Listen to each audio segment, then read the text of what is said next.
छत्रपती संभाजीनगर जिल्ह्यात अजिंठा डोंगर रांगांमध्ये अतिवृष्टी तसेच ढगफुटी सदृश्य पाऊस झाल्यामुळे जळगावच्या पाचोरा तालुक्यातली धरणं जी आहेत तुडुंब भरून ओसंडून वाहत असल्याचं पाहायला मिळत आहे।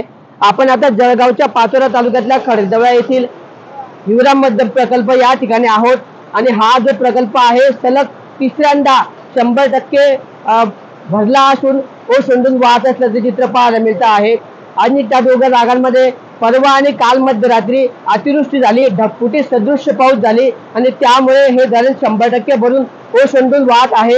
या हिवरा नदीवर जे गाव आहेत त्या गावांचा देखील या पुराच्या पाण्यामुळे जे आहे या धरणावरून ज्या नद्या जातात त्या नद्यांना देखील दुथड्या भरून त्या नद्या वाहत असल्याचं पाहायला मिळत असून नद्यांना मोठ्या प्रमाणावर पूर आल्यामुळे अनेक गावांचा संपर्क तुटलेला आहे।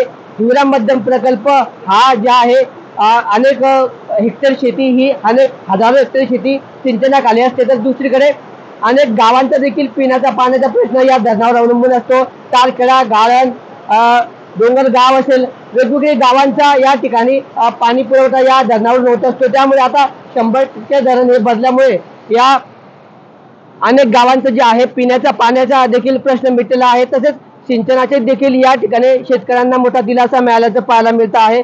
धरण तुडुंब भरल्यामुळे हे धरण पाहण्यासाठी जे आहे मोठी गर्दी या ठिकाणी नागरिकांची आणि ग्रामस्थांची झालेली आहे।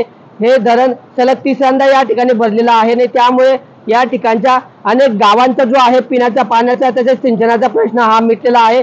तर दुसरीकडे या ठिकाणी धरणावर मासेमारी सुद्धा केली जाते, त्यामुळे या धरणाच्या पाण्यामध्ये मासेमाऱ्यांनी जाऊ नये असं देखील आवाहन या ठिकाणी करण्यात आलेलं आहे। तसेच या ठिकाणी स्टंटबाजी करू नये, पुराच्या पाण्यामध्ये जाऊ नये, खबरदारी घ्यावी असं आवाहन देखील जिल्हा प्रशासनाच्या वतीने करण्यात आलेलं आहे। मात्र जळगाव जिल्ह्यात काल मध्यरात्री पावसाची जोरदार बॅटिंग झाल्यामुळे अनेक तालुक्यांमधले मध्यम प्रकल्प हे 100% भरून ओसंडून वाहत असल्याचं पाहायला मिळत आहे।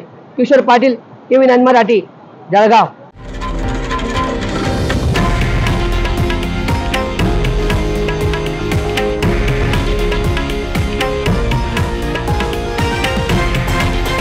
हे आहे देशातील नंबर 1 न्यूज नेटवर्क आणि आपण पाहत आहात TV9 मराठी, एकमेव।